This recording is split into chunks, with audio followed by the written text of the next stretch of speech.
مستحق نہ ہونے کے باوجود انسان اپنی تعریف سے خوش ہوتا ہے۔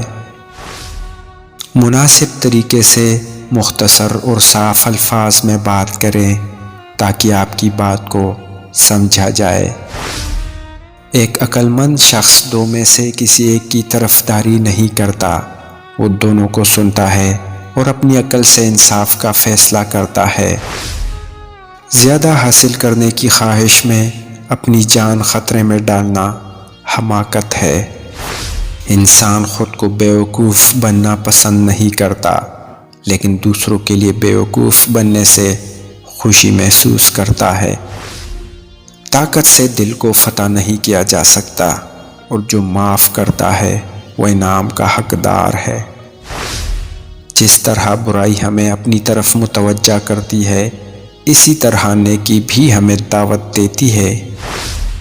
تمہارے پاس جو کچھ ہے اسے اچھے کاموں میں خرچ کرو، ورنہ اس کا کوئی فائدہ نہیں۔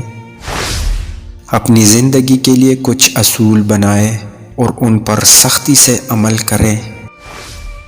محبت ایک خوبصورت جذبہ ہے جو انسان کو انسان سے محبت سکھاتی ہے۔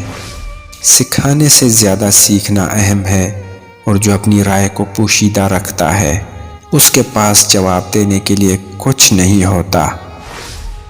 اگر آپ کسی چیز کی طلب کریں اور وہ آپ کو حاصل ہو جائے تو اس چیز میں آپ کی دلچسپی ختم ہو جاتی ہے۔ اگر آپ اپنی برائی کو برائی سمجھتے ہیں تو آپ کا ضمیر زندہ ہے۔ اگر کسی کے دل میں اپنے لیے سچی محبت معلوم کرنا چاہتے ہو تو یہ کام کرو۔ جب کسی کی سچی محبت معلوم کرنی ہو تو اس کے غصے میں اپنے لیے الفاظ اور جذبات دیکھو۔